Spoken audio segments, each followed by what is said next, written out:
Welcome to the Wisdom of Jacob's Ladder. I'm your host, Jacob Cooper, best-selling author of Life After Breath and the Wisdom of Jacob's Ladder. Today's guest is my honored guest, Stephen Halpern, who's been nominated for several Grammy nominations for his music composing as well as producing. And, you have to be living under a rock to have not heard of Stephen Halpern if you were practicing higher thought and meditation. Stephen's been pivotal in many of my seminars and sessions, and his music creations are just incredible. And I'm very excited to interview Stephen Halpern, who the Los Angeles Times has coined the father of New Age music, and he certainly is on the Mount Rushmore in my eyes and millions of others. So without further ado, we are going to welcome Stephen Halpern. But for those of you who are new to my channel, please make sure you check it out. We're available on all platforms, but make sure you subscribe and comment and share. And we hope you continue to come to our channel for different interviews coming your way each and every week. So without further ado, I bring to you Stephen Halpern. Stephen Halpern, welcome to the Wisdom of Jacob's Ladder. I'm just pinching myself that you're in front of me today. Many of my clients as well as participants in my seminars know that I play your music, much like Brian Weiss does at all of my events that I do. And my participants always come up to me and saying, who is that guy? Well, today we're going to take a closer look at the genius and the man himself, Stephen Halpern. Steve, how are you doing? I'm doing well today, and certainly and I'm able to speak better after the week. It was really hard to talk. It still is after Maui, where it's happening right now. I know I've lost some friends, and we go on because we have no choice. But other than that, having a chance to speak with you, and as I've been working on my memoir, how I am is in more gratitude and more understanding of my journey in this lifetime, and more than I ever have up until the last couple of years ago when I started really writing my memoir in earnest, pulling together experiences and connecting the dots, and realizing that I've had some undiagnosed or unrecognized NDEs in my life, some of them at birth, which my mother never told me. Wow. Until a rebirth situation when I had no memory of anything. And it was Sandra rebirthing, one of the facilitators, and she said, well, go ask your mother if something special happened during your birth. And she said, I never wanted to tell you that. That was the beginning of some of the experiences that I've had on the other side that I have no memory of, but that I came back, and some of that related to how I wound up being more chemically sensitive because of the drugs they gave her and tried to give me to resuscitate. Some things that happened, if you're born in the Jewish tradition and you get circumcised, usually that's a simple operation. The moil, the knife slipped, and suddenly I'm back in the hospital again. I had no memory of that consciously, but these things started coming together in how everything has been all so exquisitely orchestrated. And even when I was living in Long Island, growing up in Valley Stream, I was searching and seeking out experiences that I started learning about in college were called altered states of consciousness. But we didn't have the vocabulary back then.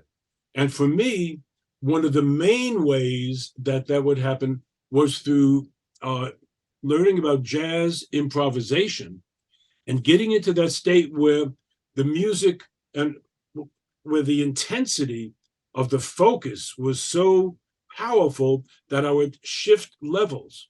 But it also happened in one of the other major things that happened in Long Island was because I was a hotshot trumpet player in high school, I was part of the all Long Island Jazz All-Stars as a junior.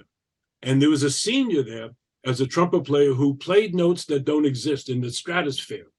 And I remember hearing that and go, my head was exploding. And I said, I need to do that. And when I learned how to do that, he said, well, here's my teacher. Go talk to him. Started taking lessons. And in order to play those super high notes, again, total focus, and it would be a non-drug mediated altered state of consciousness. So that was part of the intro, but music was always a hobby or a sidelight. It was never something I was going to do as a main focus. At one point, I thought it might be a dentist, quickly learned that that wasn't happening. But because I grew up in New York, I had gotten a lot of scholarships. And when my dad lost his job and I couldn't go out of state, I wound up going to the University of Buffalo, where there was a community of great poets and musicians that were all talking about the role of an artist is to tune in to their muse, to connect with the divine. And I'm a guy who's, basically left brain, reading books, and that set me on a task that, okay, if these are my teachers, and they say, if you want to be an artist, connect with your muse, that set me on a path, but it was always something in the future or thinking, yeah, I'd like to, but that would never happen to me.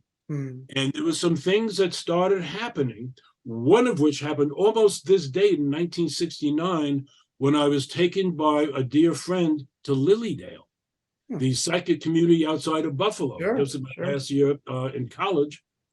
And I had my first psychic reading where I was called out from the audience, where they do a cold reading. Like a group reading. Being drawn to you, sir, stand up. And he said some things to me that made no sense at all. And one of those was, you're going on a long trip and you're going to be writing some new kind of music. That made no sense at all, because I had no money, was not going on a long trip, and was writing jazz rock music, fusion. That was the thing. I had a great band in Buffalo. And within a couple months, things had opened up that allowed me to go out to California when my band was taking a break. So I bought a 2-week round trip ticket to check out the William Blake exhibit at the University of California, Santa Cruz. So I was on a little pilgrimage from the San Francisco area, and a number of amazing coincidences happened.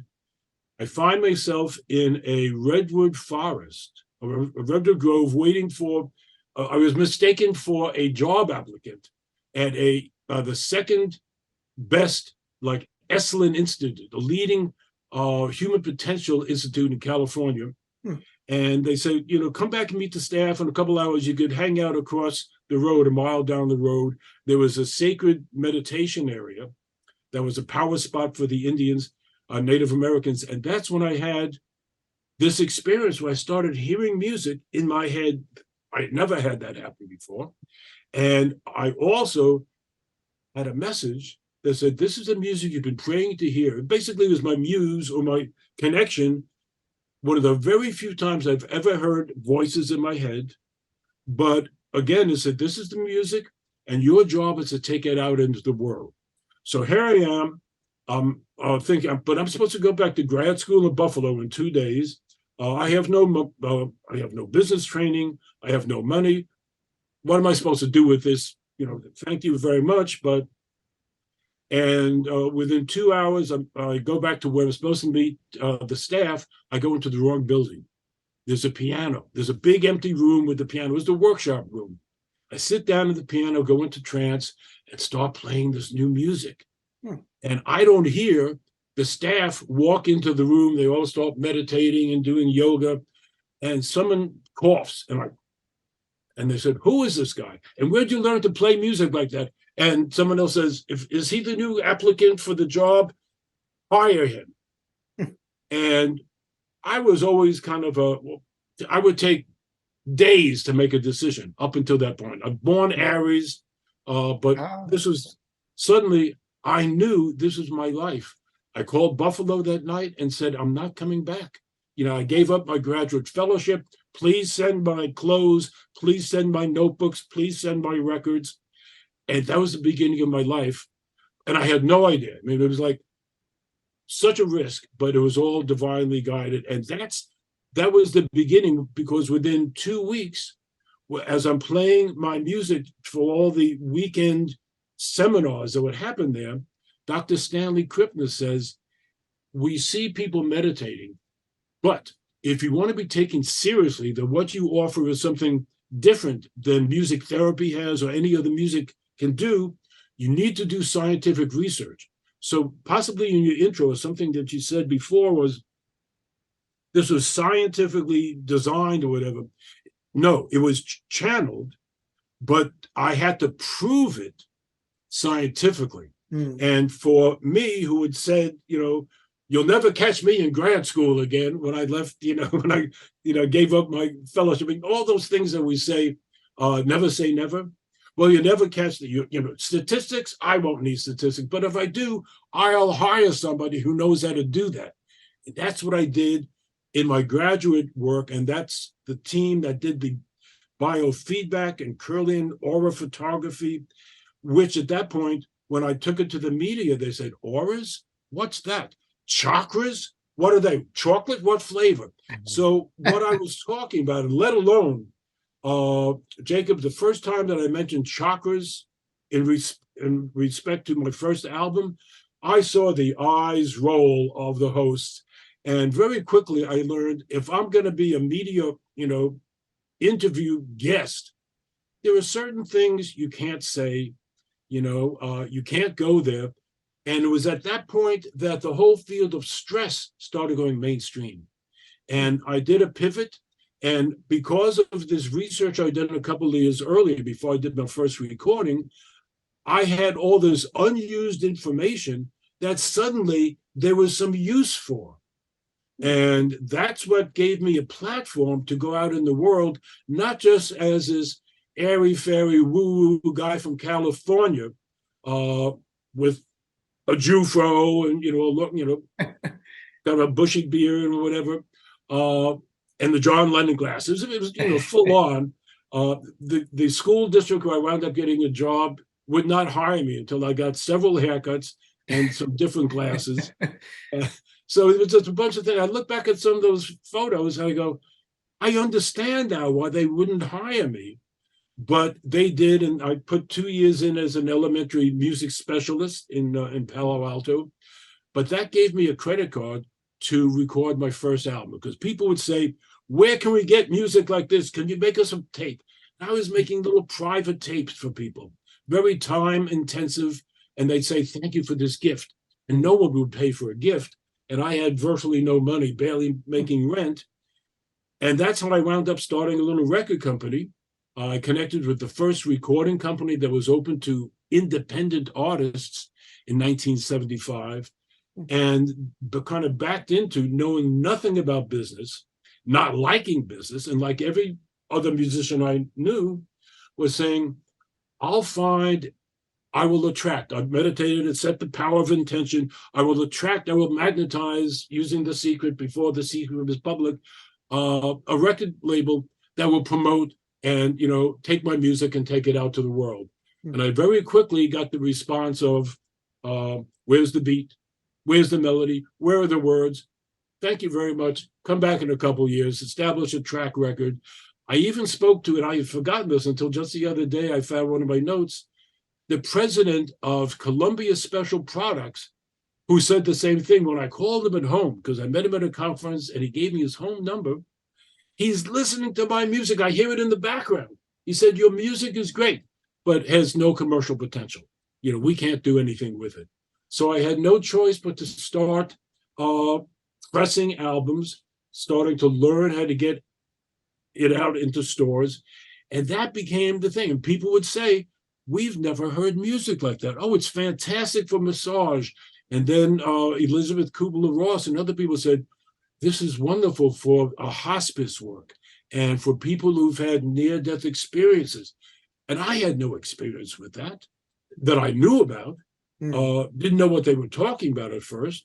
But when you start getting all these people with no prompting, no advertising that said, this is the music for, I knew it was good for meditation. I knew that it was good for stress reduction. But I didn't know about all these other things. So this has been an amazing learning experience for me as well. And then things would pick up, because just when I was running out of money, I said, "What do I do? I don't have enough money to pay for this next pressing." A large order would come in that would have just enough money for me to pay the pressing plan. So those things would happen in the early days, and I'm going, okay, this is my life. I better learn how to do it better. Just like when I was in college, University of Buffalo had the first Black, and this is another part of the answer. First off, because of some of the master teachers there, my first month in college, there was a jam session playing music like John Coltrane. The leader was Jack Clark, a master poet and Blake scholar, mythologist. And I'm sitting in the audience, and I'm always carrying my trumpet with me, because it's the first semester, first month in Buffalo. How do you meet people? Well, if you're a trumpet player, you've got to be ready for a jam session anytime. I'm Aries, I'm ready to go. He says, "Is that a trumpet?" I go, "Yeah." He says, "Get up here." And suddenly I'm on stage with these other great musicians. And Jack Clark, not publicly well known, but he was a master teacher in Buffalo, created an energy field. And as the music is getting faster, I have an experience where suddenly the music is playing me. The music is coming through, not from my left brain, but energetically, and I access this other level of music. And in my career then, I realized that was the first time I ever went on automatic. And I see that now that was preparing my nervous system to hear this very quiet music that I started channeling 4 years later. So there was a through line, but it was through music. And in fact, when I was in California that first year, I was connected with the leading psychic development teacher, and was in the class. He said, "Well, you're not going to be focusing on automatic writing. Your gift is automatic playing." And I had already been doing that, but I didn't know what I was doing. Sometimes I could feel my fingers being moved. I'm a trumpet player. That doesn't happen, but when you're on a keyboard, it's so much easier. You don't have to worry about diaphragm support or getting the mouthpiece on your embouchure. So that was part of my program. But again, there's no commercial potential. You can't tell this to a lot of people. Channeling, talking about that publicly in the early 70s, thank you very much. Next. So that was not a career path. And my guide said, "Do not talk about that publicly." I really started being able to talk about that publicly when angels started becoming more publicly okay. James Von Prague, Doreen Virtue, Louise Hay would start speaking about that. So I started going back and saying, well, actually, the reason I called this album Gifts of the Angels is because it was a gift from the angels. My engineer would see lights in the studio. And he said, "Did you see that?" I go, "Yeah, we have the lights off with the candle when I'm recording." So we called it a voltage surge, because he wasn't into metaphysics or anything. But we had experiences like, what do you do with it? You can't, I don't have videos going. So it wasn't something I could really speak about then. But now I see that this was all part of experiences. And so many of my albums were spiritual experiences that manifested through music. And some of them I don't even remember playing. And the first time I heard the music was listening to playback. And this continues to this day. It certainly happened with the recording of Chakra Suite. One of my favorites. Anthology called Sound Healing 432. Yes. But it's been part of so many of the albums, but I couldn't talk about it. So I didn't. We let the music speak for itself, and people like you would pick up on that, people like your friend that you mentioned. And that's how I started learning about the music. There was nothing written. There were no books speaking about this, except if you go back in ancient times. The Greeks all the arts had their own muse for art and poetry and music. I mean, that's where the word comes from. Sure. And going back in some of my early past life experiences, when I was in Egypt, when I was at Findhorn in Scotland, where I knew I was there, and I would walk places that were somehow I got through the gates. People did, and when I got arrested, they said, "How did you find it? You're not allowed to be here. How did you know how to go here?" I don't know. Well, I was guided, and after I got myself unarrested, which was a very good move, which included also in the garden area of St. Francis of Assisi. Oh, wow. I was locked in. They closed the gates. I didn't hear them close the gates, and almost, had to spend the night in jail. But those things would happen. And they said, "How did you?" I don't know, but I was there. I was taken there. So that's been part of the progress. In the meantime, I did the science work and have had the honor and privilege of being mentored by many of the leading scientists of our era.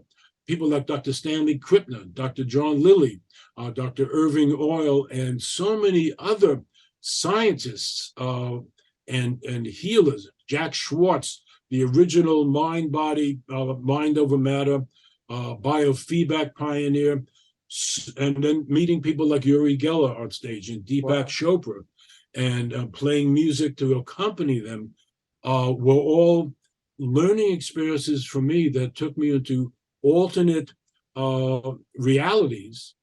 And then my job was to, in a sense, package it and put it in a format that I could bring it out to the mainstream media, but also to the field of holistic medicine. When I started, people said, "Oh, if you're doing healing music, you need to go to the field of music therapy." So I did. And I said, I have some new music that's wonderful for relaxation, stress management, and healing. And I played them the music, and they said, "Well, you violate all the rules of classical composition." And I said, "Yes, and that's why my music is more healing than your dead white European composers." And they said, "Please leave."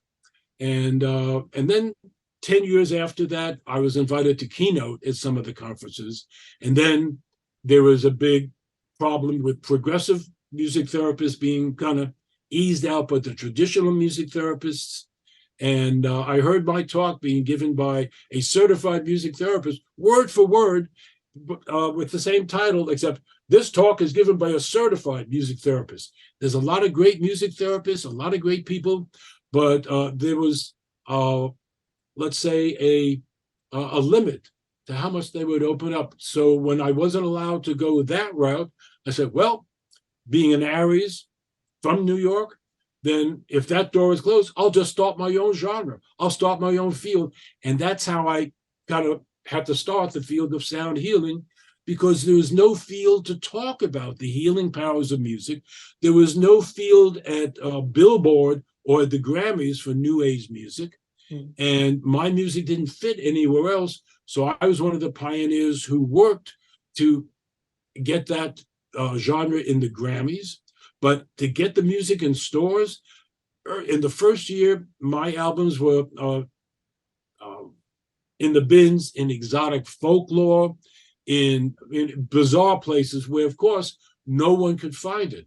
And then when they finally would open up New Age music in the metaphysical stores, crystal stores, metaphysical bookstores, I was the first album. My albums were the first albums in those stores, because people who wanted music like that would go to those stores, people like me. So I took my album to all the stores that I went to. And usually the bookstore people said, "We're a bookstore. We don't carry albums." And the very first one near where I live in Palo Alto, as I'm making the pitch to the manager, a little old lady comes over and says, "Oh, music for meditation. I need some of that." Grabs it from my hand, at which point the manager says, "Okay, I'll take a dozen." So the music was already selling itself. I had all the books in any bookstore. I had, from multiple bookstores, my own library. And we found that a lot of people still to this day would have their own opinions masquerading as facts. And that still goes on right now. But there's also a truth that goes on with that. And now, 45, almost 50 years later, this is almost the 50, or in 1969, this is almost the date that I flew out to California. And then the big research happened in 1973 in March. So that was really the beginning of when things started coming together, long before I recognized it. I thought the only reason I was doing the research was because I was forced to in order to get my MA from this program I was in. No one had any idea that this would be a life-changing event, except one of the scientists said, the results are so profound, this is no longer just your graduate research program. This is your life. Wow. And that man was Randall Fonts, who was featured in the book, The Secret Life of Plants, who worked with Cleve Baxter. And one of the people that I had read about in the book, and suddenly I'm working with him.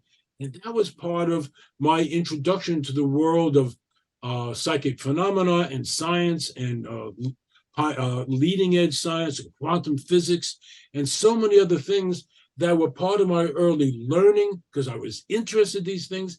And then I'm being invited to speak, the only musician that was invited to speak at these mind-body spiritual conferences.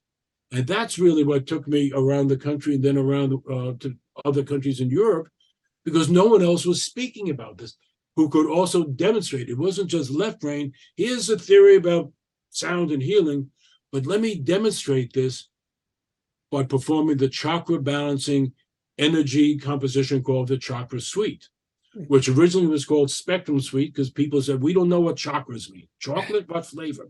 What sounds like chocolate sweet, right? Yeah, sweet chocolate. Yeah. Right. And it's sweet music. My question for you, Stephen, is, like you said before, your music has standed the test of time for several decades. And you go on Spotify, there's a lot of good stuff out there. But you're the guy who's always played in almost any store. People know you. It stands out from the rest clearly. Why? Why does it continue to just, stand out as just the top of the mountain? And with all the stuff that's out there, what separates it still that people still continue to come back to it as their number one option, like myself? That is a great question. And I'll give you a couple of answers because I've asked and wondered about that also. Yeah. And on my very first album, I was talking about some of the unique aspects is, number one, the tone. The instrument I use on the first albums, on Chakra Suite and featured on many of my albums, at that point it was called the Fender Rhodes electric piano. That's the sound that I was hearing in my head before I knew the instrument existed. And the first time I saw it in a live context was when Herbie Hancock was playing it in a jazz club in San Francisco. So I went up and asked, what is that? And he says, oh, that's Miles Davis made me play that on the last album. So I'm playing it, sometimes, but it's not my favorite. I'm still at grand piano. But I said, that's the instrument that I'm hearing in my head. So I sold my second trumpet, sold my second guitar, borrowed money, and got that instrument. And that's when my life really started changing. So the tone is one of the things. Also, yes. There's no, and this is the phrase that came to answer that was called scalus interruptus. There's the usual analytical processes that when we hear, we've been culturally conditioned to anticipate where music is going. We know patterns. We're familiar with familiar music. We know that if you hear a series of notes, what's going to happen? For instance, if I sing this phrase, what happens to your breathing or what happens in your chest, what you could feel. So if I sing do, re, mi, fa, sol, la, ti. Oh, yeah. Most everyone knows what that next note is. Well, I don't play those notes. I don't have that kind of predictability. Now, I call that the anticipation response, but that always sets you up to being kind of off balance in the future. That creates tension. I learned early on from meditation and yoga that relaxation only happens in the present moment. We didn't have the word mindfulness or the understanding of mindfulness at peace in the present moment in 1973, or I would have been using it to explain the answer to this question. It's music that allows you to be at peace without having to go somewhere, without having to think. When I was working with John Bradshaw in the late 80s and early 90s, he would often describe it to the audiences as, this is music of being, not music of doing. Western classical music is about doing. Most of the rest of the world has music that will get you into an altered state. Western European classical music, and they were great masters, and I love a lot of it, but it's not, it's almost designed expressly to keep you out of an altered state. Because you're always paying attention to the patterns. And I've actually had classical music, people who are addicted to classical music, who are at least open to hearing what I'm doing, say, well, if what you're saying is true, I've wasted my whole life looking for classical music to help me relax. I said, yeah, look, Mozart was composing in the caffeine capital of Europe, in Vienna. Viennese coffee and chocolate, all that. If you relaxed your audience, you lost your gig. So relaxation was not something these composers were working for. When Mozart's royal patron said, Mozart, too many notes. Well, yes, on one level, there was, if you're looking for relaxation. I've never said all music should be for relaxation, but when you're looking for relaxation or looking for music to get you into the heart or looking for music to help you go to sleep, you don't want busy music. And again, I come from a background of being totally into busy music. As a trumpet player, as a jazz rock musician on guitar also, the more notes you played, the faster you played, the better you were. And I was a speed merchant. I had reputations as a fast guitar player, as a fast trumpet player. Our motto was faster, higher, louder as a trumpet player. You couldn't turn up an amp. You had to provide it with your own body. The new music was totally different. Now, would I have gotten to this new music if I didn't go through the other aspect? Maybe. I don't know. But this is the way my karma took me into learning about those energetic states so that I could perform in the studio and get into the zone.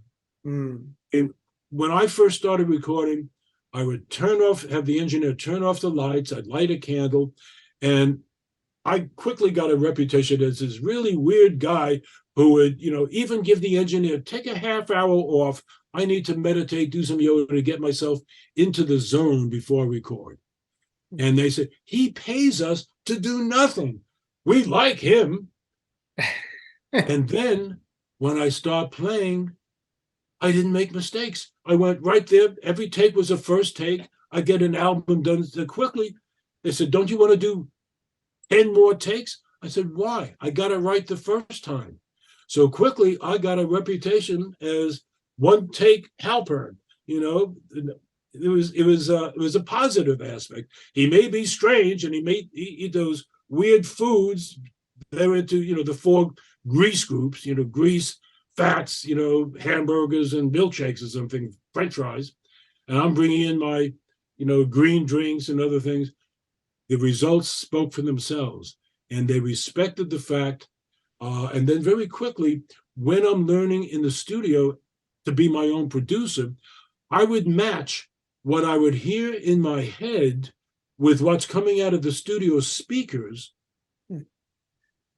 and learning about EQ, and to the point that within a couple of years, I could, okay, this track here, we need 2 dB, a little bit softer at 200 hertz, because it was a little too boomy.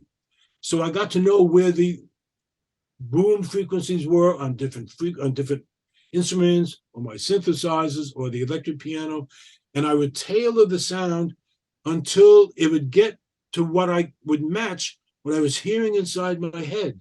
And then when I'd listen and edit at home as I'm falling asleep or in meditation, I would get guidance. And sometimes it'd be very specific. Take these notes and move that here, or add another level of this over here. I go back into the studio, and even without rehearsing, I was able to get back into that zone and nail it as soon as I'm in the studio. So this was a very time-effective and cost-effective way of recording, and it's been that way from the early days, and it still is, although now with the more sophisticated digital editing, it's possible to get control over individual notes, to get each note exactly the way I want it, and to move some things around. The new album that I have, which is called Psychedelic Therapy Music, and a couple of the albums before that, the Ocean of Bliss Volume 1 and Ocean of Bliss Volume 2, there'll be some phrases, and this has happened over the years when also I collaborate with great musicians like David Darling or Paul McCandless. Some of the, or now Kristen Hoffman, some of what they would improvise, the best phrases happened 3 or 4 minutes into a 5-minute song. And being, an ex-New Yorker, I don't want to wait 4 minutes to have the best part of the song. So back in the day, you were stuck with that. But now with digital editing, we can grab those notes or grab that phrase, clone them, move them over here. And with digital editing, we can even see where there's going to be a gap. Instead of me saying, okay, I'm listening at 2 minutes and 14 seconds, there's a gap, I'm putting this here. Now we could see it, so it goes so much more easily. I've been working with a very gifted master engineer for the last 25 years who knows what I'm looking for. A lot of times, even before I say something, he's moving things to get it where we want. And just recently he said, that's impossible. You can't do that. And I remember telling him, yes, we can. I already heard it. So I know it's possible. You, Warren, need to figure out how to do it, but I know it's possible because I heard it.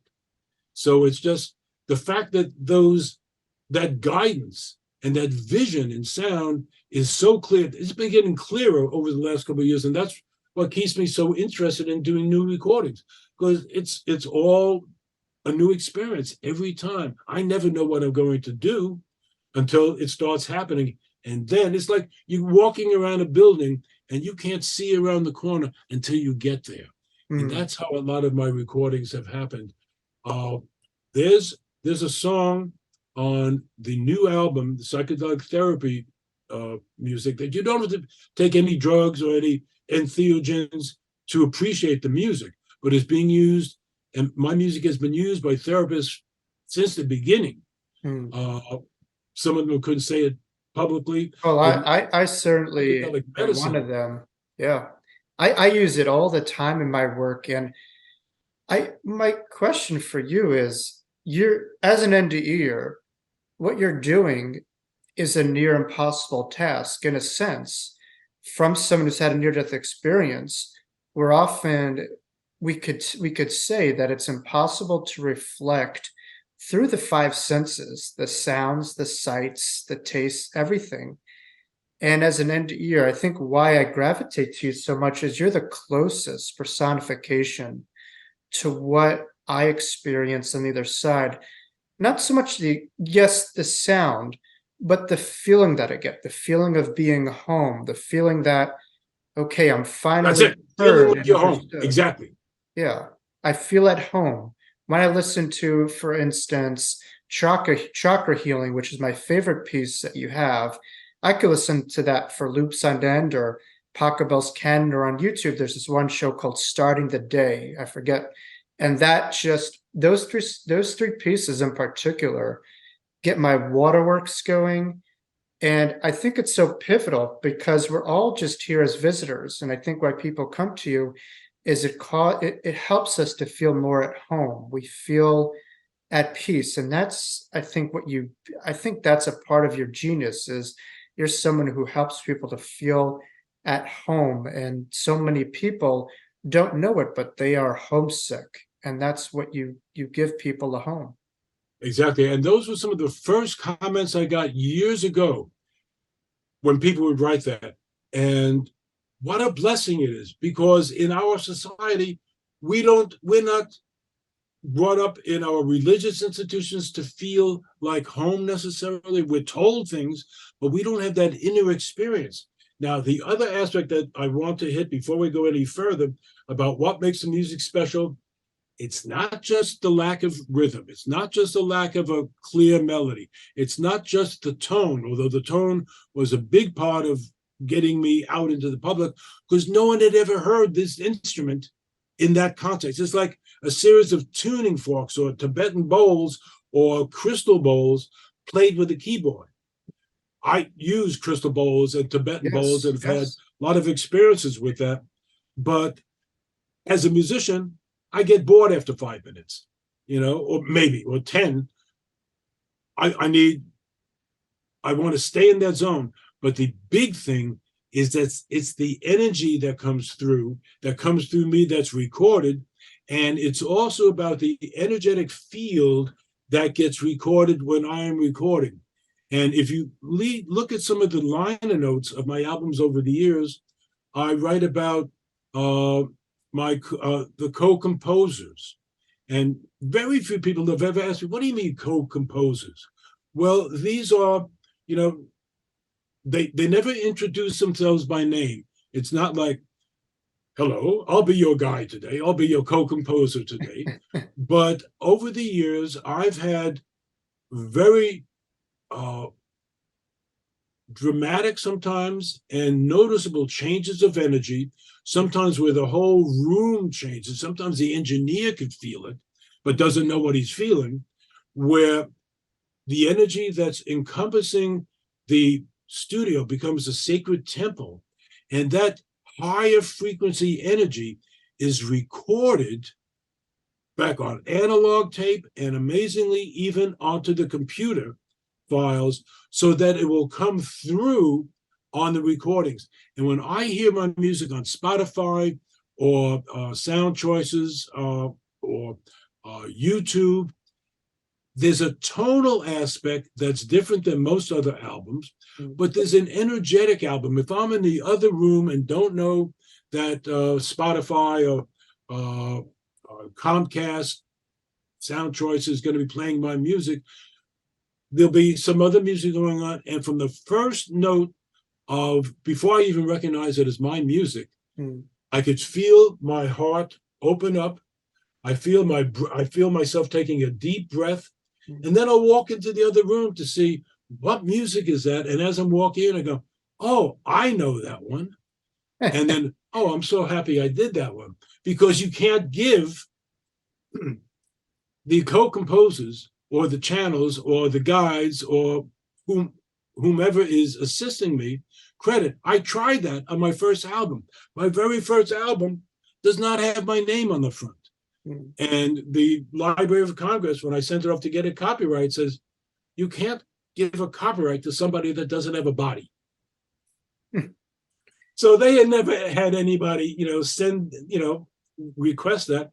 And then the store said, who do we return this album to if it doesn't sell? You need to put your album. I said, but it was channeled. They said, we don't care. You have to have a name on it or we're not going to buy it. So that was part of my learning experience early on of being in the business world. So the energetic aspect, and then early on, as I said, 1973, we did the biofeedback work. We did galvanic skin response. We did the aura photography that showed a radical difference when people would listen to my music compared to the most healing classical music. And that pissed off a lot of classical people. But I said, it's not saying that music is not great, but if you're looking for meditation and to balance both hemispheres of the brain, and no one was looking for that at that point. But then when I got to England, invited there to the first Festival of Mind, Body, Spirit in April 1977, the leading brain mapping and brainwave scientist in the world is speaking there, and his assistant invites me to their lab to do some research. And they hook me up with all the wires and other stuff as I'm listening to the music, and they say, there must be some mistake. So they take all the wires off and they set up everything else, and they do it again and says, and they look at me and says, who are you? Your brainwaves are, we've only seen that with two other people, a Tibetan monk who's been meditating for 40 years, and Rose Gladden, the leading psychic healer of England. Now, this is 1977. What are you doing? How are you able to? I don't know. I'm just going where the music is. And that's when that was a day I go, this is not just a figment of my own imagination. I now have scientific data that says there's something different going on in my brain when I'm playing and recording that's transmitted and radiated through the music. So I start telling that when I'm on radio and TV shows, and people would actually say, brainwaves? Do I have a brainwave? Well, Jacob, when you get asked on the air, and you come from New York, it's really hard not to make a snappy New York response. Right. You got to say, I'm not sure, time will tell, or something like that. Right. So I've learned to take some, and then I realized people get no training and I'm certainly not in the 70s, even up through the 80s, of what brainwaves are. When I wrote my first book, Tuning the Human Instrument, that put that information out there. But then when I wrote the Sound Health book, that I went on a national book tour, all the major cities. I got asked many times, and I really had to develop a smoother response so that I wouldn't get kicked off the air. And I still got kicked off the air, a couple other times, because Harper and Row didn't have any books in any bookstore in any city where I went to. And the whole point of a bookstore is when the host says, and people could go to the stores this afternoon to pick up your book, right? And I go, as a matter of fact, no, they can't. Because Harper, so by the time I get back to the hotel, the first time I had a phone call from Harper Row's lawyer, and we're going to sue you for libel. I said, it's not libel. You know it's true. He said, yeah, we know it's true, but we'll sue you for libel anyway. And we'll hang you up and we'll put you in bankruptcy. So that was also part of my business learning, that you can't speak the truth in certain things. And we're seeing that now again with all the different conspiracy theories and how many people get unplatformed, deplatformed. So I'm trying to walk that, the line between putting out fine line, yeah. Right. Putting out leading in information, but in a way that I don't get in trouble. Censored or, yeah. Well, that we would hate to have that happen, because I know we were discussing prior to the show one story that personally impacted my life, which was, for many viewers know of my best friend who had, years of a sleep condition. He just was not able to sleep. And that when you can't sleep, it will impact your mental health greatly.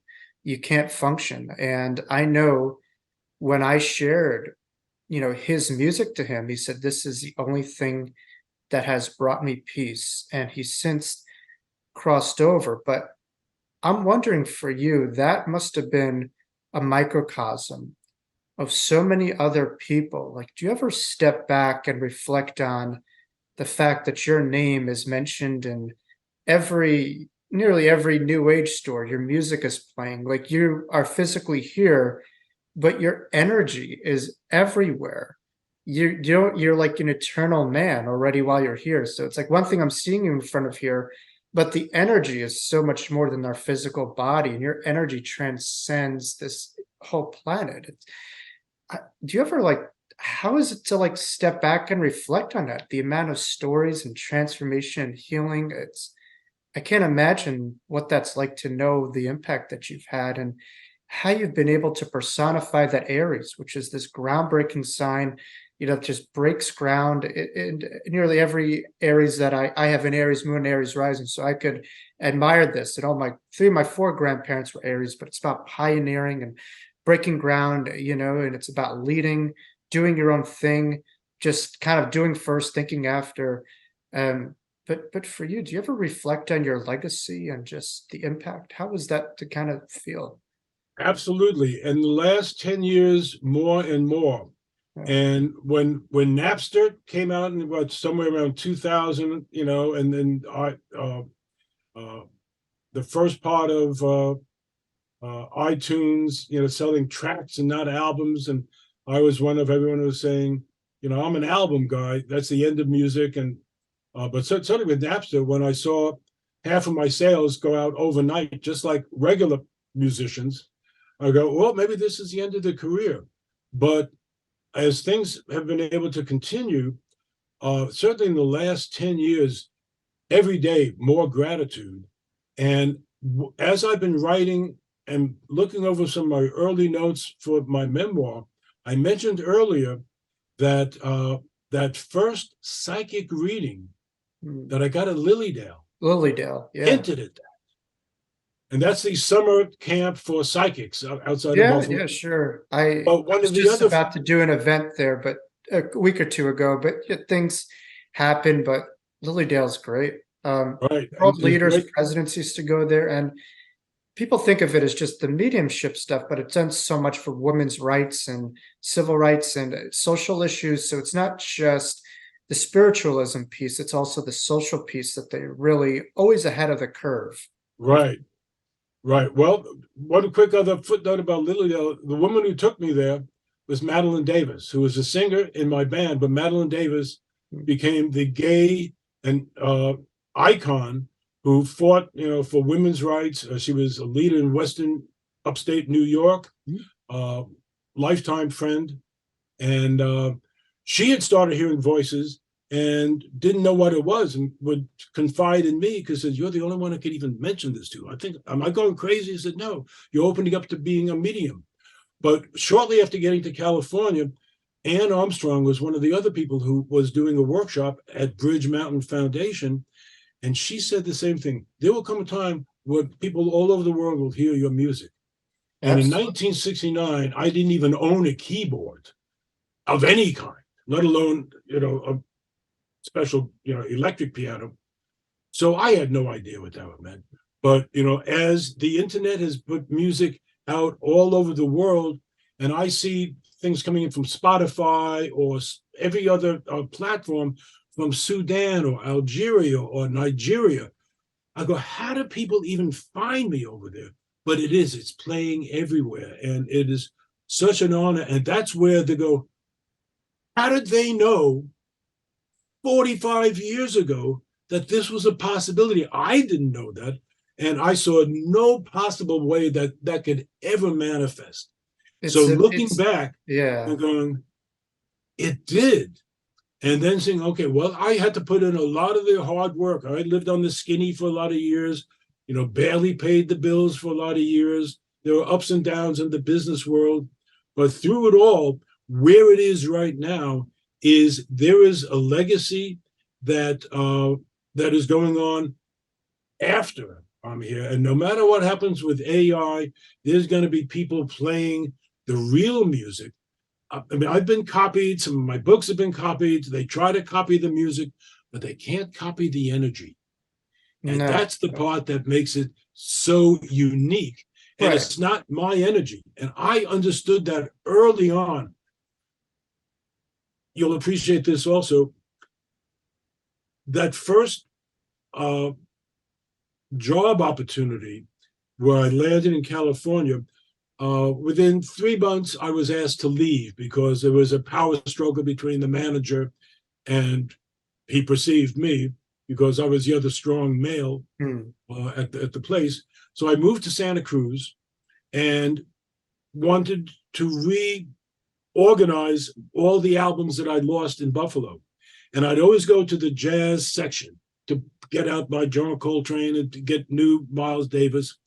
And the second time there, I physically felt being pushed, hands on the back of my shoulders, to the classical section. Mm. And I remember thinking, what's going on here? I don't buy classical music. And there's a whole bin, back when they had bins of albums. My hand shoots out, picks up an album that you couldn't even see they're very thin. You pick it up, and it's a picture of a feathered pen. And it's called A Musical Seance by Rosemary Brown, recorded by BBC. She was a psychic medium who was being guided by some of the great classical composers, Liszt and Chopin and Schubert, to write new compositions from the other side. Mm-hmm. And I'm reading the liner notes, and she says, and sometimes it feels like my fingers are being moved on the keyboard, because she had a half a year of musical training when she was 8 years old or something. And I'm not a trained pianist, but I've had that happen. That was a major, major breakthrough in my understanding that there are things that I'm not doing that are helping me. And when I had a chance to meet her on that first trip to England, I called, information on the phone, get her phone number. She answers, "Oh, hello. Oh, they said you'd be calling. You could have pushed me over, with a feather." And nothing spectacular happened after that. But the fact that she was still in contact, and that opened up, okay, well, she's working with those composers. But then later that year, I was introduced to a woman who was channeling some beings from another ET civilization that worked with Uri Geller, who's pretty well known as, working with ETs, and Dr. Andrei Puharich. And I had heard about that. But when they said, "Would you like to meet them?" I said, "Sure." So I was taken by Dr. Michael Andron, her younger brother, out to Connecticut. And we're in her living room. And when she's channeling and the voice is coming through, and they said, "Would you like a lesson at the piano?" I said, "Sure." And I step over the piano. It's an out-of-tune little spinet. So I play some of my music, and it's not going well. And then he says, "Let me share some healing energy with you and say some other things. But we have to turn off the cassette tape recorder at this point." We're told to turn off. And I say, classic New York, how will they know? Nobody touched the tape recorder. It's on the coffee table in the middle. There's 3 others in the room and me. And energetically, suddenly the piano sounds like a grand piano. It's in tune as I hear it. We finish up. No one remembers everything, all the words, the wonderful poetic words that were said. And I said, "Well, let's listen to the tape, because I'll write down what he said." And we hear me say right before, "Okay, nobody touched the tape recorder."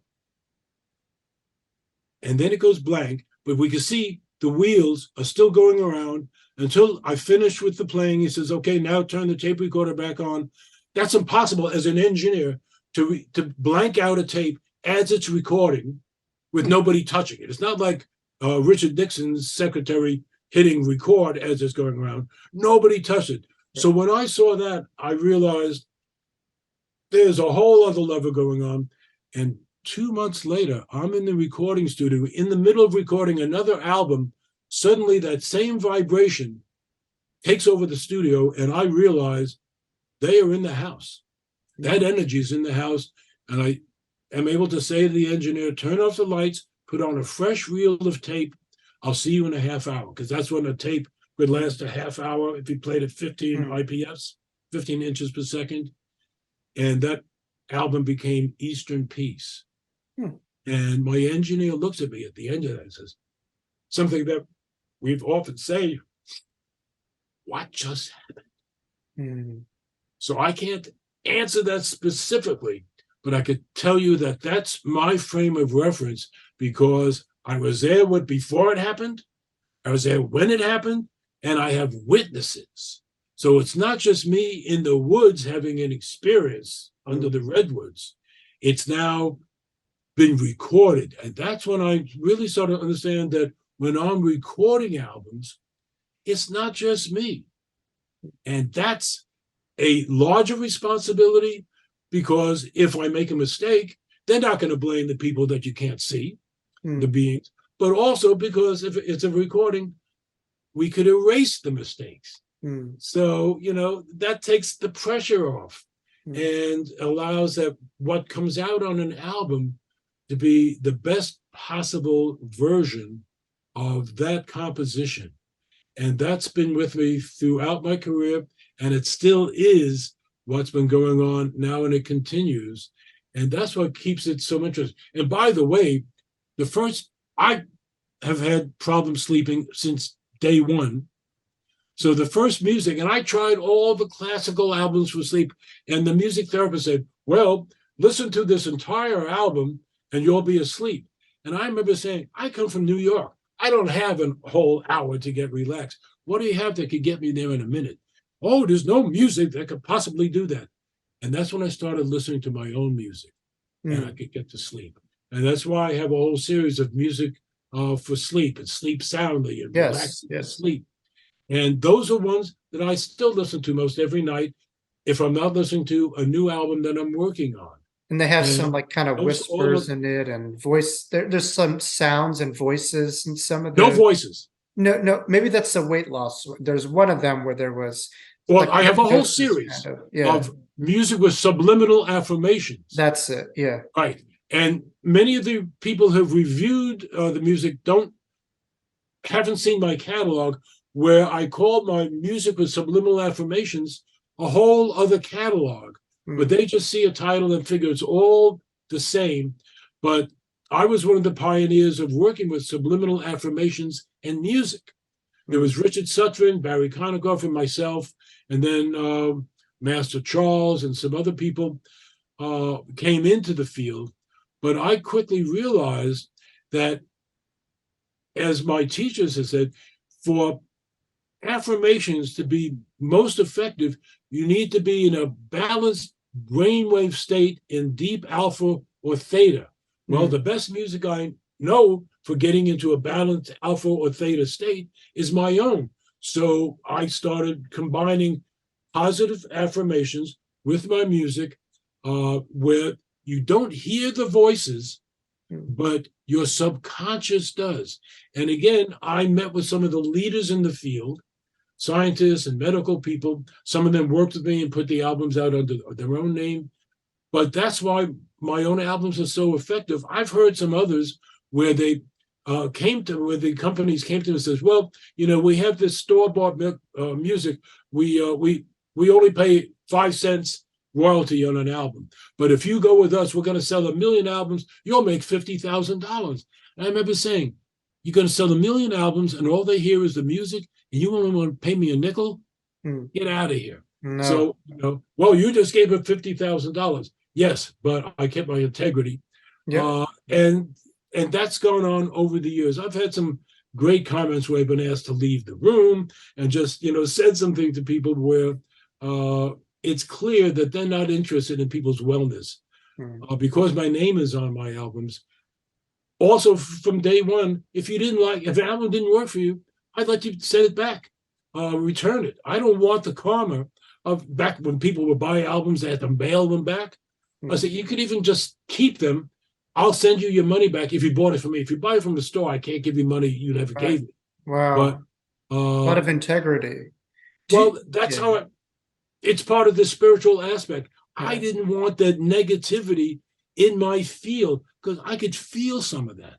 So it was just, what's it worth? It's worth much more than, a few sending some refunds or replacing. And usually when I'd replace that album with something else, oh, this one works better. And sometimes it was, oh, I didn't realize one of my speakers wasn't working, or my tape recorder was going so slow, they weren't hearing the actual music.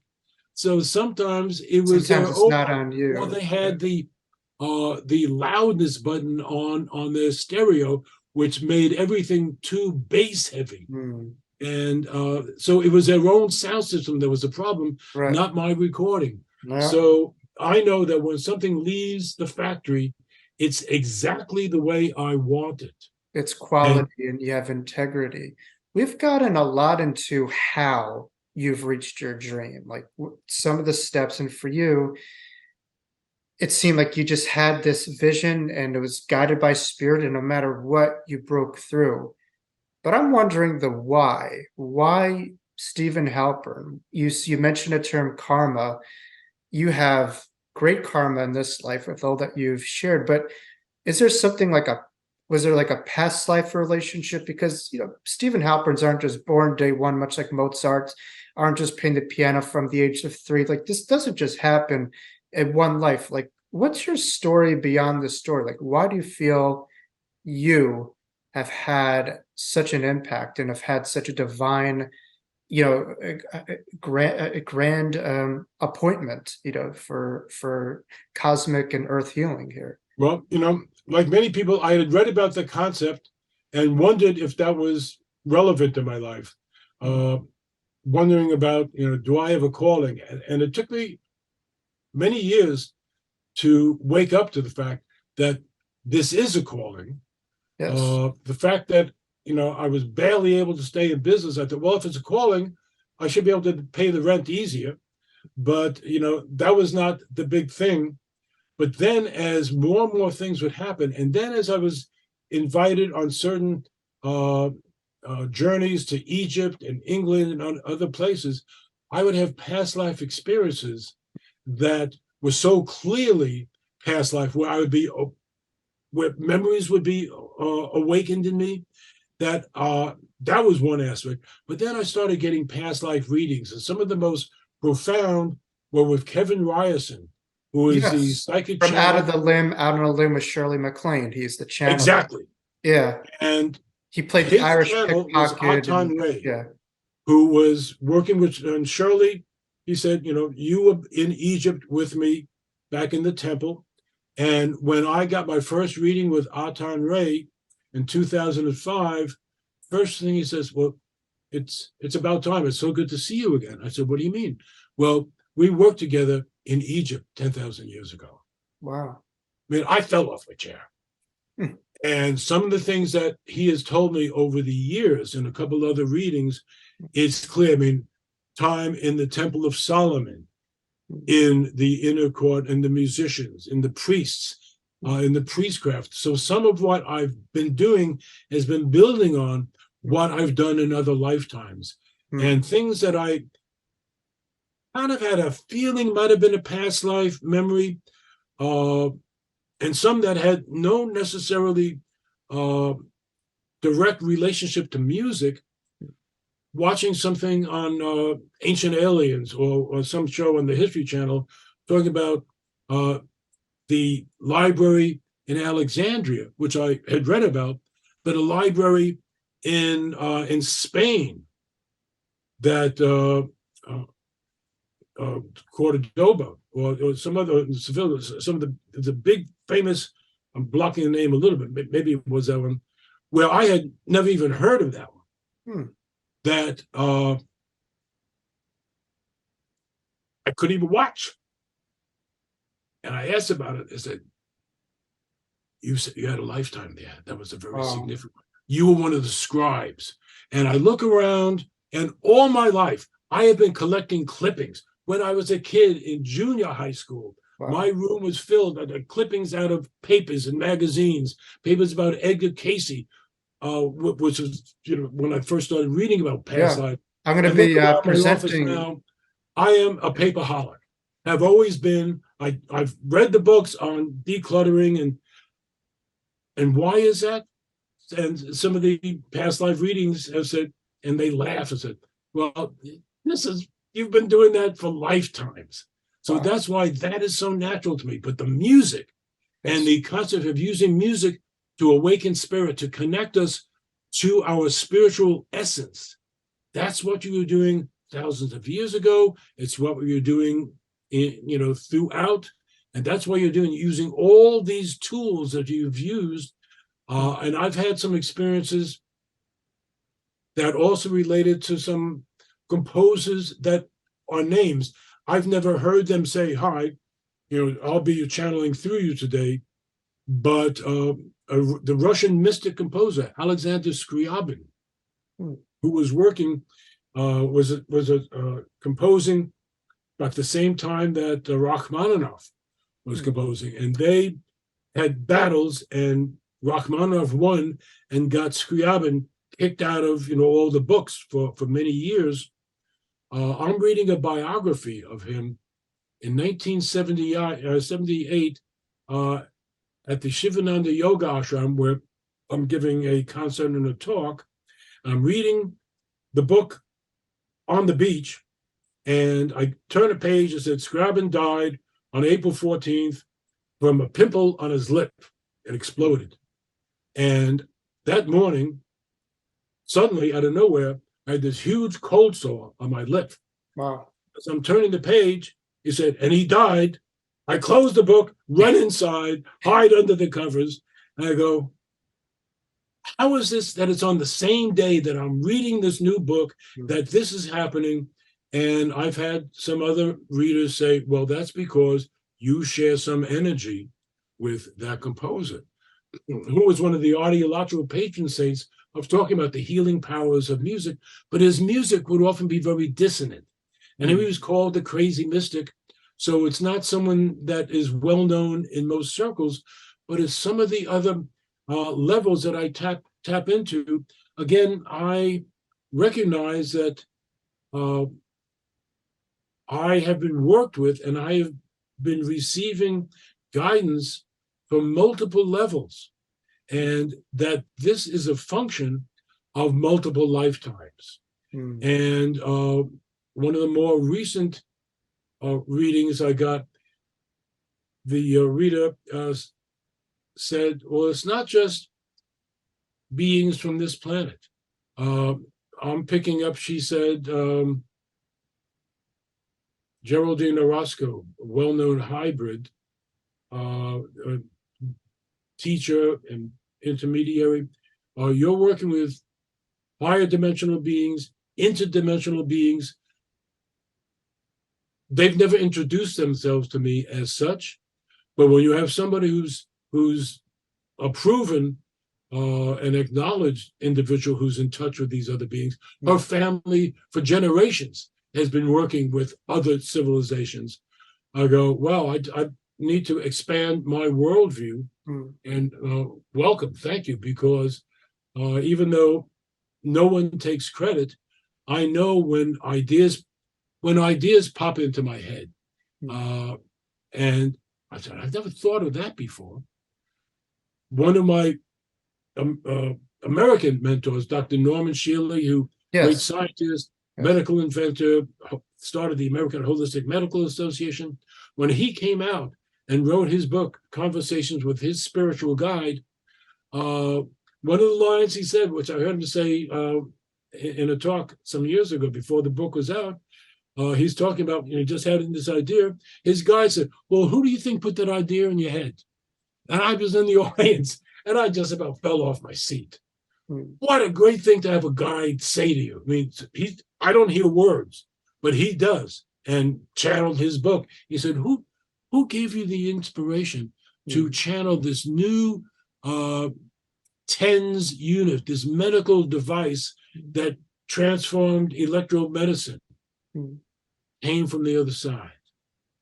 So when I said, well, if Dr. Shealy can say that publicly, now he's older than me, but it's still, he put it out there at a time that he was still really public and didn't get blowback because the proof speaks for itself. His inventions, no one else had come up with, guided from the other side.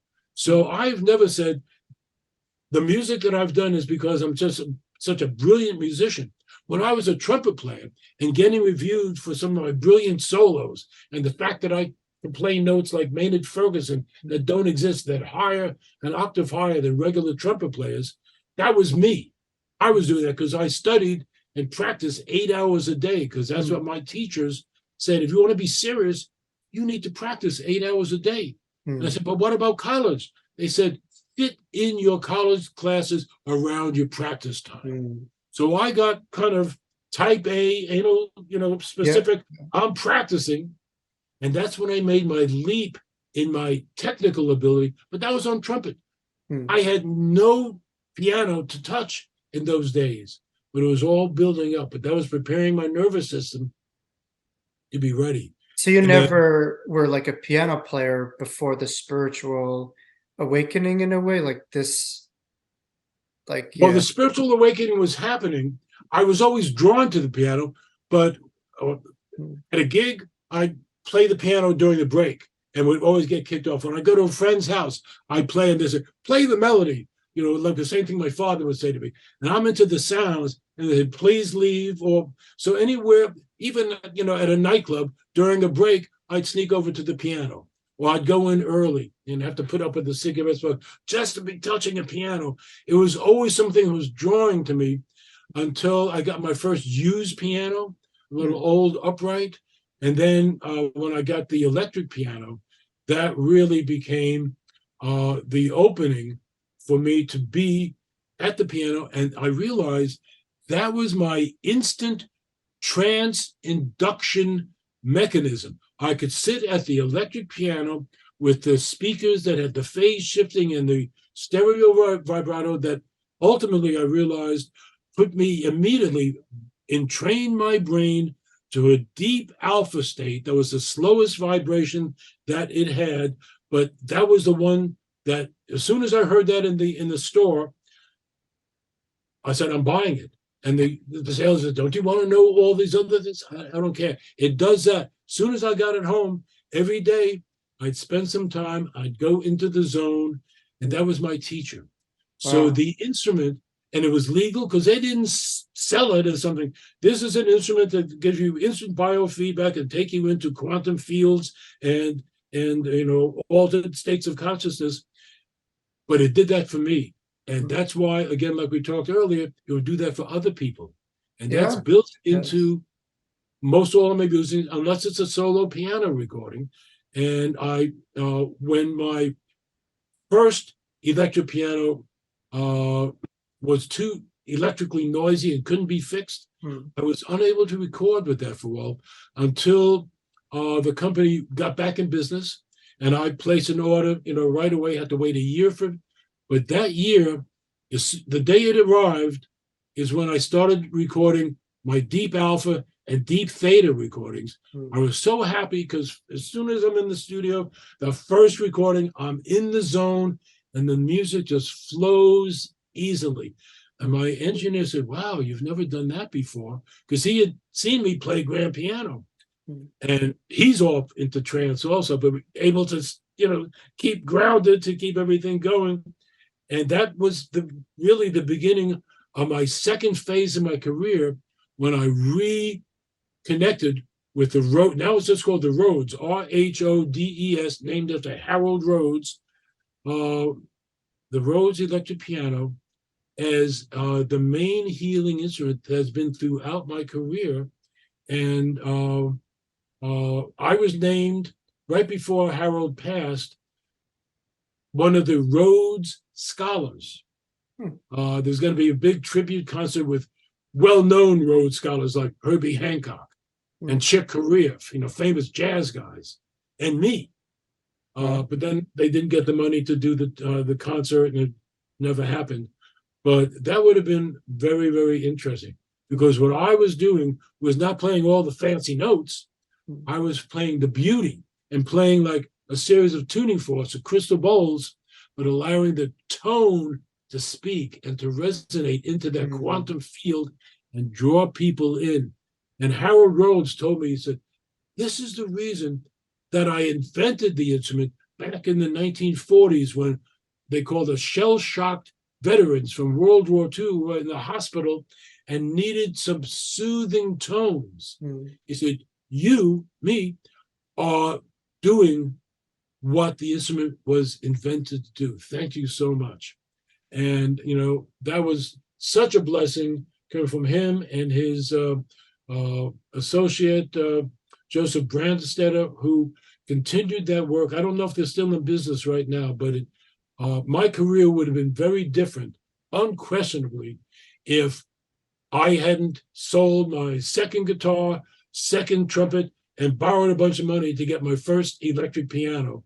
Because as soon as I got that, my life changed. I was able to do concerts with the sound. So as soon as I started playing, audiences would go into the zone, and suddenly I am doing solo concerts where before that on Long Island or up at college, I'm a band guy. Whether it's on guitar or trumpet, I'm playing with bands with high energy.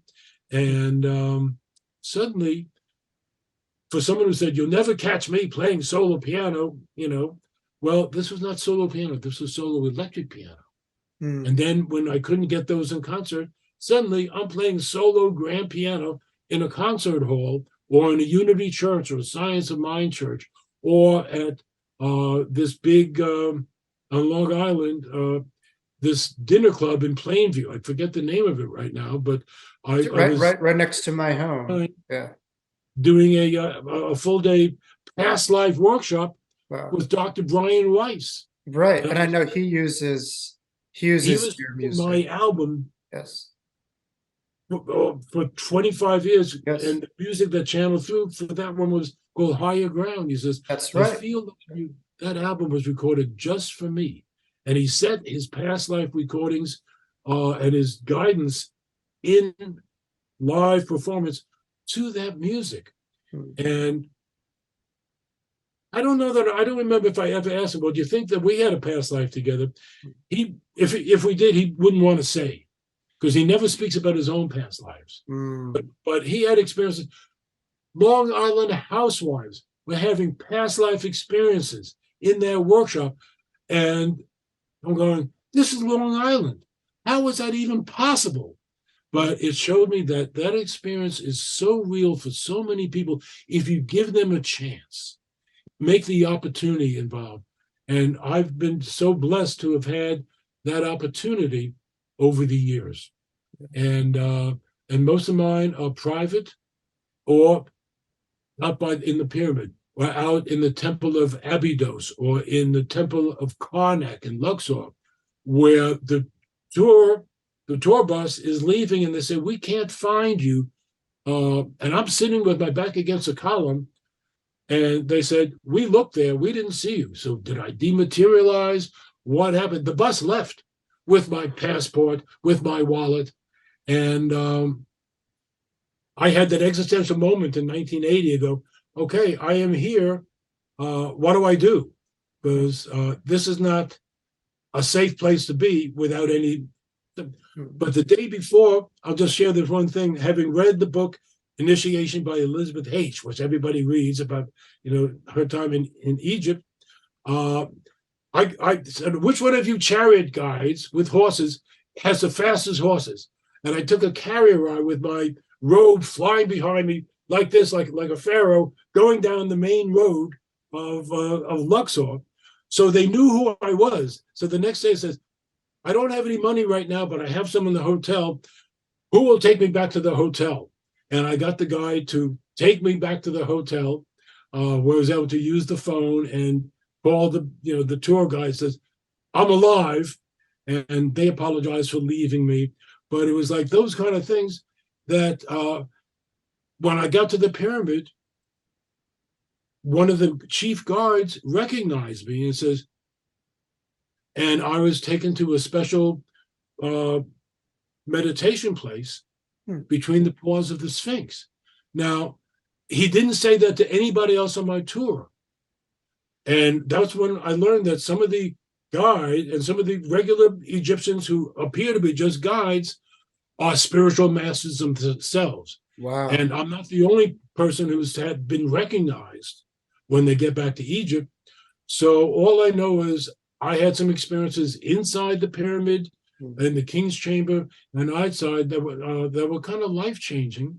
I saw visions and had past life memories awakened that have assisted me going on from there. I haven't spoken about them publicly a whole lot, but some of these are in the book because they were so life-changing for me. But up until, past lives became more, but certainly Brian Weiss's books, Many Lies, Many Masters, opened up the field for many other people because he didn't believe in it either.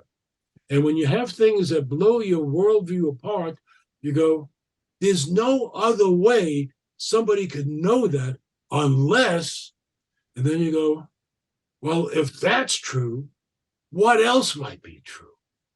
And then those questions, do I have past life? Can I know my past lives? And then those answers started happening. And some of those I realized tied in with experiences I had and meetings I had with people, and many people in the audience.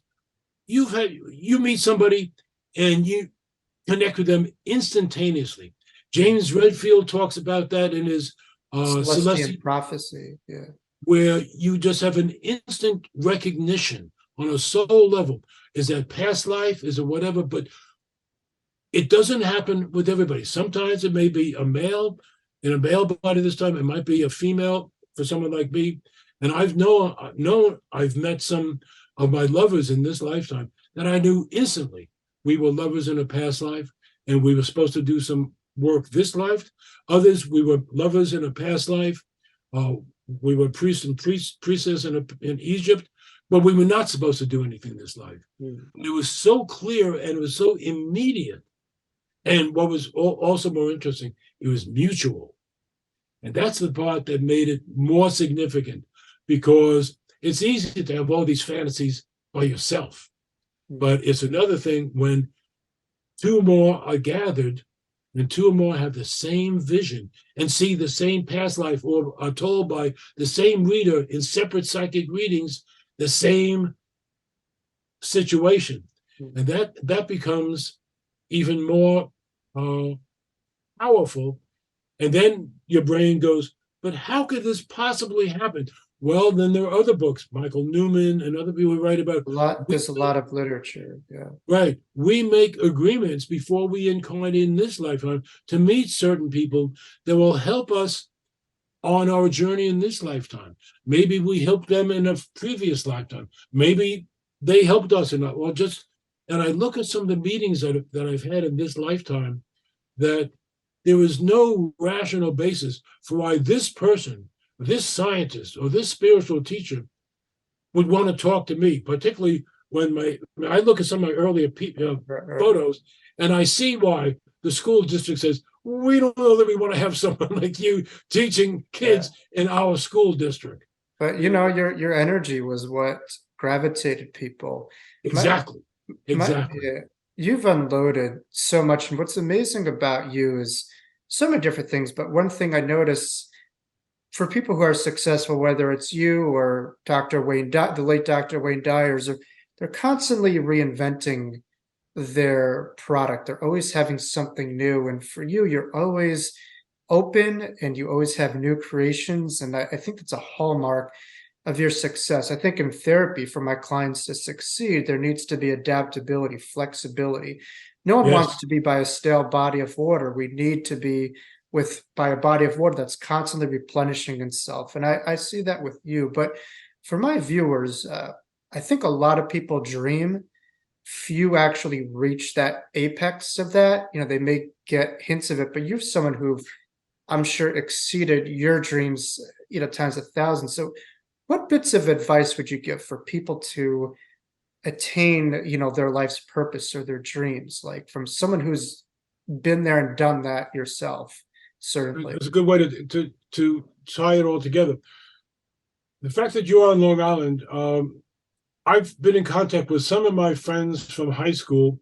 We had a reunion, and then we didn't. And when they're talking about getting a reunion next year, those of us who graduated school, class of '65. Valley Stream High School, right? Valley Stream Central. I grew up the town over, right in West Hempstead. We're neighbors. Right. We're Jewish. We're Jewish Long Island neighbors. Yeah. I had no idea about this. This wasn't even a reality. It wasn't until I was in contact with some of the masters at Buffalo and started being directed to reading certain books and started hearing people about the role of an artist. And I had never even considered myself as an artist. Music was a second, it was a hobby. But as and even when I got the first psychic reading at Lilydale, that didn't resonate. The music hadn't begun to manifest. That was even before I sat down at the piano. And then the first time at the piano, I didn't hear it until I recorded myself on a little recorder. And oh, now I hear what other people are doing. And because I was a trained musician, I was able to start playing without going deep into trance. So what I would say is, based on what I learned from my teachers, people like Jack Clark and Robert Duncan and Robert Creeley, ask for guidance, pray, set your intention. We didn't have the word setting the intention in 1965. It was pray. I prayed to be in touch with my muse. And then later on, I set the intention to connect with my guides. And in fact, that first year in Santa Cruz, part of how I learned about that was, I'll just share a very quick story. When I had no money, but liked health food store, I walked a mile and a half to a new natural foods restaurant that I would volunteer so I could get paid in dinner. And I'm the waiter, and I'm delivering guacamole to a table of 6 people that are all sitting on cushions on the floor, because I know how to be a waiter. And as I'm putting the guacamole on the table, the right lens of my glasses flops out, jumps out into the guacamole. And, I'm embarrassed. It rules the guacamole. But there was a chubby woman who I had met earlier, which was another psychic experience that's going to be in my book, Hampton Gunther. She said, well, dear, that shows that you need to open your third eye. Now, who else would say that? And then she says, and I am starting my next psychic development class next week, and we have 11 people. You're the 12th. We were waiting for the 12th. You need to be there. And that was part of my psychic development training. Wow. that springtime.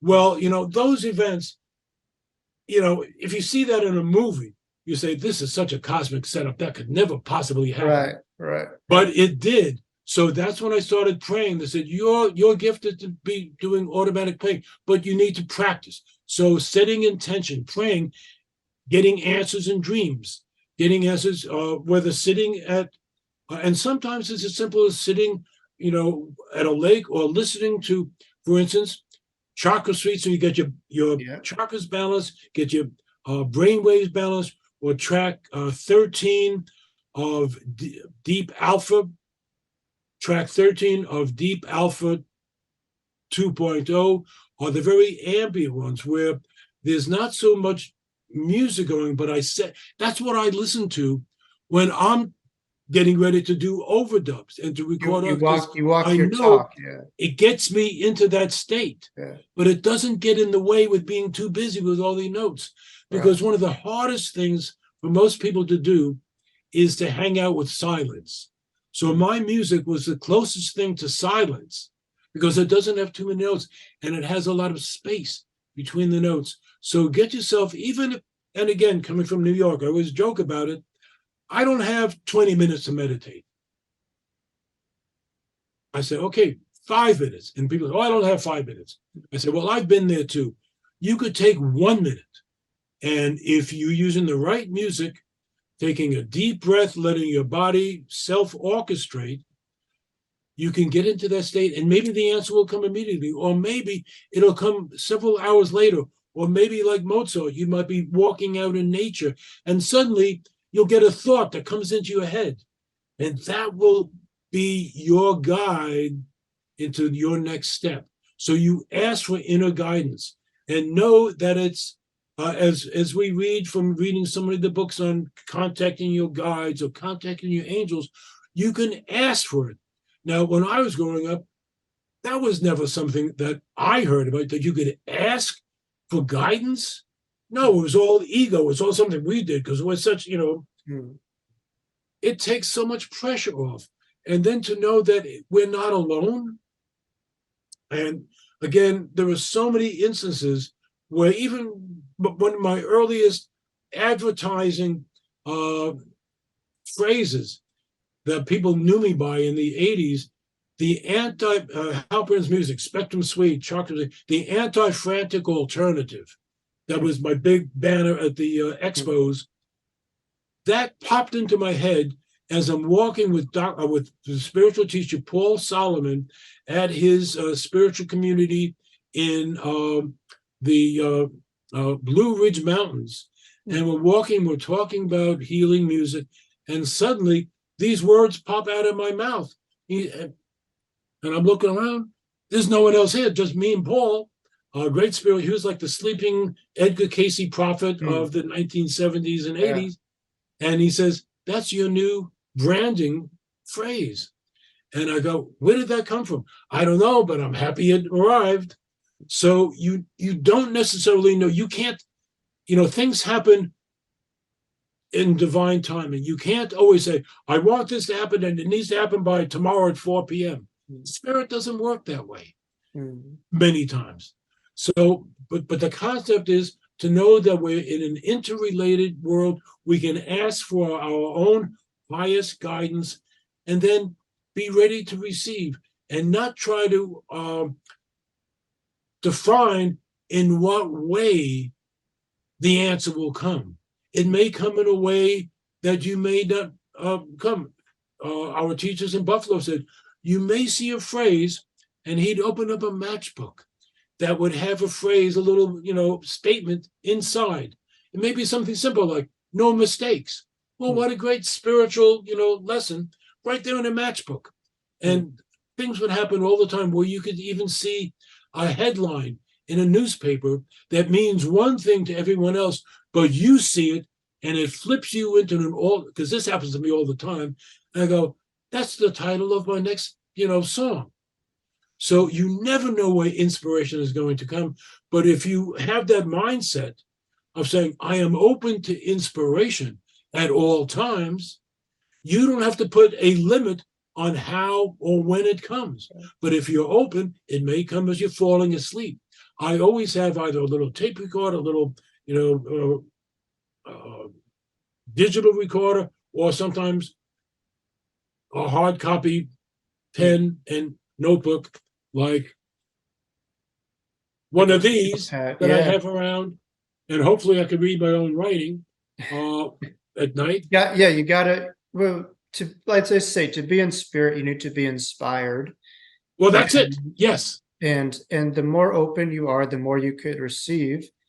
And a big theme of my channel is a teaching from Wayne Dyer, which is, he was once asked, what does it mean to be in contact with spirit? He said, all you need to do is to be enthusiastic, because enthusiastic comes from the word entheos, which means the divine within.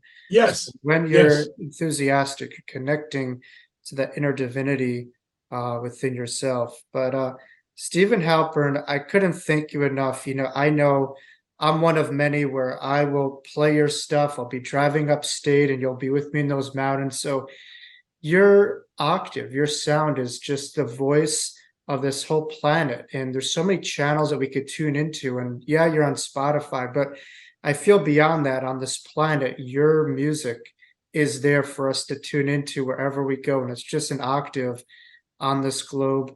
And I think people need to be able to tune into that, and just amazing transformation will come. So I know we're going to be in touch and keep on doing some stuff together. We were meant to work with each other. This is really absolutely. But is there any last messages, and also where could people find Stephen Halpern? I mean, purchase your music or your upcoming book. Where could we locate you or find you? Two things. As you were introducing this final question, as I've been working with the last week since the Maui fires, one of the things that Ram Dass said is, the question, how can I serve? That was not a question that I ever, asked earlier in my life, but it's one of the questions that's become more relevant now. Where you find me, my website has a lot of information. I'm finally getting some photos and some of my old articles, including some articles from Buffalo when I was writing as a music journalist.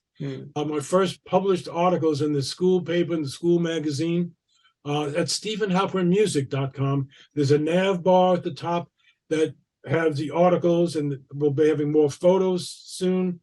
You will also find youtube.com/Stephen Halpern Music, where I now have it organized finally under themes where guided music and guided words and meditation, but mostly my meditation series, my the Deep Alpha series, Brainwave Entrainment series, Subliminals. So there's a way to organize and find the new albums, and it's just very easy to find it there. Yes. And there are articles, and if you read, and I know many people don't, particularly nowadays when they don't even have CDs, because Spotify doesn't give you the background. I've always spent a lot of time writing the liner notes to my new album, to all my albums.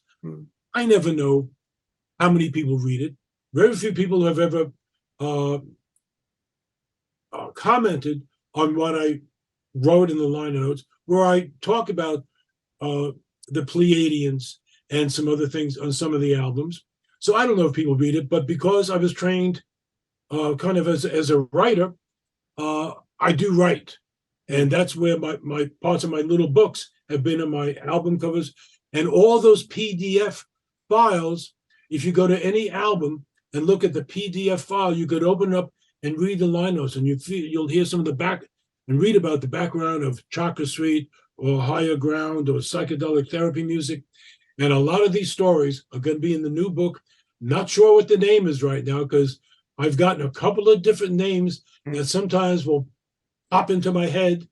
And on my birthday a couple months ago, I was told to reframe and resequence, reorganize the book, not as my editor originally said, from chronology, born in Long Island, raised in Long Island, up to Buffalo, but starting with the event that changed my life, hearing the music in the sacred Redwood Grove, and where that led me, how my life changed in an instant, changed even more a couple hours later when I played the music of the piano, and how one thing led to another, and then to go backwards so I can credit and acknowledge and share some love and send some love to my guides, seen and unseen, the physical people who changed my life, who supported me when no one understood what I was doing. I mean, I'm probably not going to put most of the really negative reviews, but some of them, will be up there just as examples of how misconstrued what I've been doing has been. If all it's like if you're a hammer, everything is a nail to you. And people who are not open to feeling the energy of the music, all they hear is some slow music. They go, "What's going on with this?" But those who have ears can hear. So we've gone into asking, being open to receive, not limiting how the answers come, and where you could find a lot of the information, and then listening to the music and being open to having some of those answers come as you're listening to the music is one of the ways that you can use my music, because it'll get you into a brain balanced state where your right brain and left brain is synchronized in a way that most music doesn't, which is not saying something bad about most music. Most music is set up for entertainment and distraction. My music was always setting up for entrainment, even before I knew what the word meant. I just knew I was in the zone. I felt like home, and good things would happen when I'm at peace in that moment. And the first person who really got to experience the peace with the music was me. And I'll tell you, I needed it. So I was a great candidate. And it's like, teachers teach what they need to learn. Right. I'm one of those guys. Some of that pain influenced the tremendous purpose that you have. I needed the help today. And I needed the resources. You're someone who's going to be a part of my life personally and professionally, my whole life and beyond. And I couldn't thank you enough. You're a guide for me in my work, and I feel you through my work with my clients throughout the years. And it will be forever. So, Stephen Halpern, thank you for all you do. You're an ascended master, a real luminary on the planet. We are very fortunate for your sacrifice and all your work and your continued work. And I'm very excited about your upcoming book. Who knows? Maybe Holy Guacamole could be, I don't know, but it will come to you. It will come to you. But that could be the chapter heading of that episode. That could be. Yep. All right. And I'll credit you with it. Yeah, Stephen, I know we're going to be working together, and I couldn't thank you enough for being a guest on the Wisdom Jacob's Ladder. My pleasure. You're invited back. Wonderful audience. I have a feeling we'll need to listen to this interview several times or in pieces, because I know we went over time, but time flies when you're having fun. That was a wonderful interview with world-renowned music composer and producer Stephen Halpern. I learned so much about his past, about the philosophy of music, how he works and channels, and his decades of touring and composing. And he's still continually making an impact, with his newer release albums and stuff like that. But he's been doing this, since the 70s, and his foundation is rock solid. I know he's changed so many lives and people's ability to just go within and go deeper. So it's great to have Stephen on my channel. So thank you all for tuning in. Make sure you check out, my podcast and other, interviews that we've done, and make sure you subscribe for more great content coming your way. And we'll see you next week on the Wisdom Jacob's Ladder, when each and every week we bring on guests and have different discussions on higher consciousness and elevating our lives and our spirit each and every day in each and every way. Thank you for tuning in. God bless, and we'll see you next week.